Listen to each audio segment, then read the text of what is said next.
जो JPHP, DRDO India, CM EHF, सेपा और CMA के तत्वाधान में आज हो रहा है।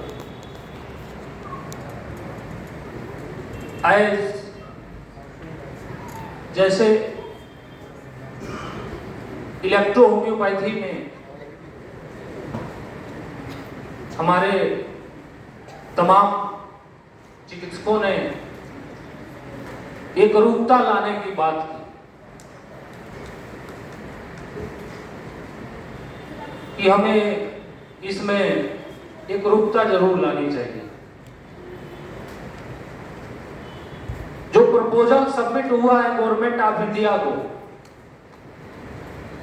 उस प्रपोजल में सारी चीजें एक रूपता कर दी गई है। कोई ऐसी चीजें छूटी नहीं है जो एक रूपता में ना हो।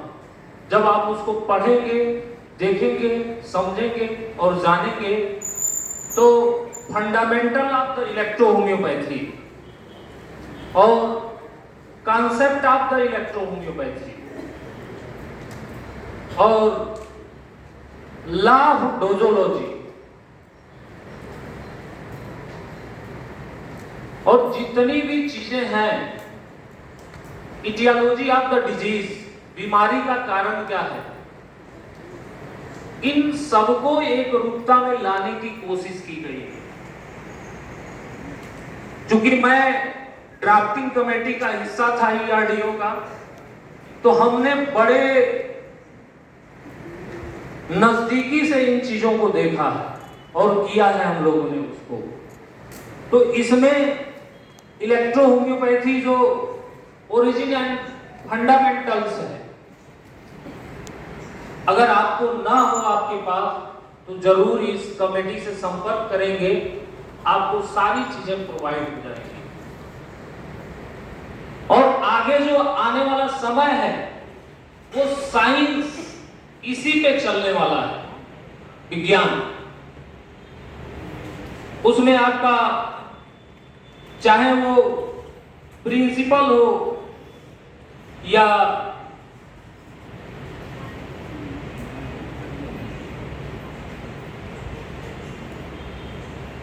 इटियोलॉजी ऑफ द डिजीज, यानी कि रोग के कारण या जो मैनेजमेंट हम करते हैं, वो सारी चीजें बाकी फार्मेसी के लेवल पे मौर्या सर आपको टोटली डिटेल्स में बताएंगे। तो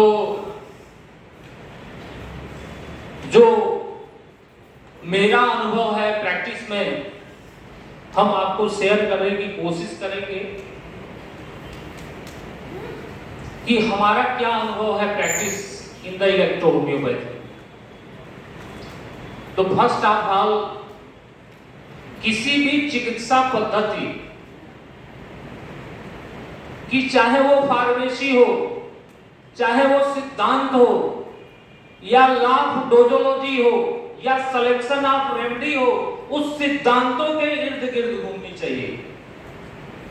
अगर उस सिद्धांत के इर्द गिर्द अगर नहीं घूमती है उसकी फार्मेसी या आपकी लॉ ऑफ डोजोलॉजी या सिलेक्शन ऑफ रेमेडी, तो आप लाइन से हट रहे हैं। तो इसको बड़े नजदीकी से हमें देखना और समझना होगा। हम लोगों को काफी समय लगा इसको डीप समझने में,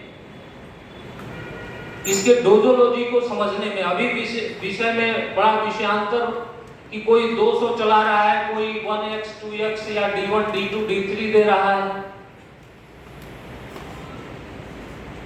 तो स्पष्ट रूप से काउंट सीजर मैटी ने डोजोलॉजी में आपको स्पष्ट रूप से कहा है कि greater the severity of the disease, smaller should be the dose.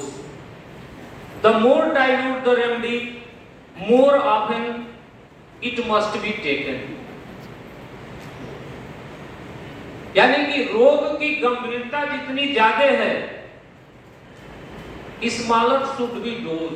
उसकी डोज स्मॉलर होनी चाहिए, और जितनी स्मॉलर डोज है, रिपीटेड इन डोज, चाहे वो बीमारी एक्यूट हो, सब एक्यूट हो, क्रॉनिक हो, डिजनरेटिव हो, हम लोग इस लाभ डोजोलॉजी को करके डेली हमारी ओपीडी 35 से 40 हमारी ओपीडी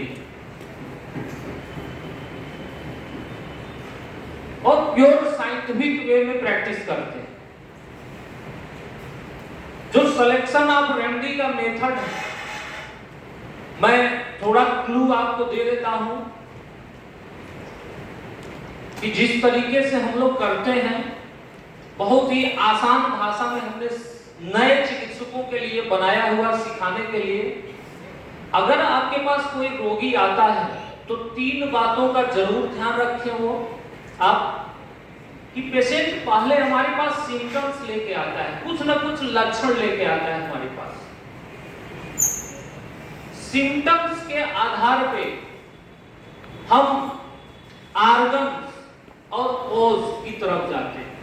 जब तक अंग और कारण को ढूंढते नहीं हैं, तब तक संपूर्ण रूप से रोगी को आप ठीक नहीं कर सकते। तो जब आप सिलेक्शन ऑफ रेमेडी किसी मरीज का कर रहे हैं, तो चाहे वो फीवर लेके आ रहा है, चाहे वो स्टोन लेके आ रहा है, या पेट में दर्द लेके आ रहा है, तो ये एज ए सिम्टम्स लेके आ रहा है, आपको अंग नहीं बता रहा है कि इस अंग में बीमारी है। तो आपको ऑर्गन्स और काज, ये 2 चीजों पे ध्यान देंगे तो रोगी आपका आसानी से ठीक हो जाएगा। इस पे मैंने पूरा डिटेल सिखाने के लिए हमारा चैनल है advance electro homeopathy medical institute, YouTube पे सब्सक्राइब कर सकते हैं, और हमारा टेलीग्राम भी है जिस पे आप देख सकते हैं इन चीजों को। तो इतनी आसानी से आप रोगियों को ठीक कर सकते हैं,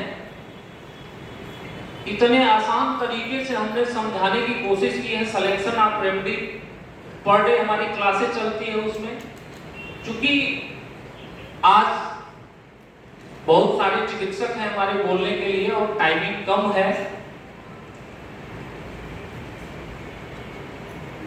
तो उसमें हम जैसे स्टोन को ही ले लेते हैं। मान लीजिए स्टोन आया आपके पास, उदाहरण के तौर पे, तो पथरी का कोई रोगी आया है आपके पास, तो वो सिम्टम्स लेके आएगा, लक्षण लेके आएगा आपके पास कि पेन होगा, उसको दर्द होगा, राइट या लेफ्ट जिधर भी हो पेन होगा, या बर्निंग विचुरेशन होगा, तो एज ए सिम्टम्स होगा, ये लक्षण होगा उस रोगी का। पेन कमर तक जा सकता है, नीचे तक जा सकता है। तो हमारी जो इलेक्ट्रिसिटीज है, एज ए सिम्टोमेटिक रेमेडी हम एक्सटर्नल रूप से यूज करते हैं, जिसको एप्लीकेटरी रूप में हम यूज करते हैं। अब फिर हम ऑर्गन्स पे जाते हैं। अब उसमें सिम्टोमेटिक में आपकी जो इलेक्ट्रिसिटी यूज की जाती है, उसमें हर अपना इलेक्ट्रिसिटी का रोल होता है। फिर जब हम ऑर्गन्स में जाते हैं, तो अंग हमारी किडनी होती है वहां पे। तो हम सिलेक्शन किडनी की रेमेडी की करते हैं। फिर उसके बाद स्टोन किडनी में अपने आप नहीं बन गई, उसके कॉज पे जाते हैं। तो काज क्या होता है कि मेटाबॉलिज्म ठीक नहीं हो रहा है प्रोटीन का, तो हम ऐड करते हैं लीवर की दवाई। तो आसानी से इस फिलोसॉफी पे हर रोगी को आप ठीक कर सकते हैं, हर एक रोगी को इसी तरीके से आप देख के ठीक कर सकते हैं। तो मैं तो फार्मूला नहीं बताता हूं किसी को, मैं तरीका बताता हूं कि इस तरीके से, जैसे टाइफाइड का ही रोगी आया आपके पास, सपोज करो कि टाइफाइड का रोगी आया, तो उसको क्या सिम्टम्स होगा? फीवर एंड हेडेक और कुछ डाइजेस्टिव प्रॉब्लम होगी। तो सिम्टोमेटिक रेमेडी की फर्स्ट कि उसका फीवर हमें कम करना है, तो F2 और Y एप्लीकेशन फॉरहेड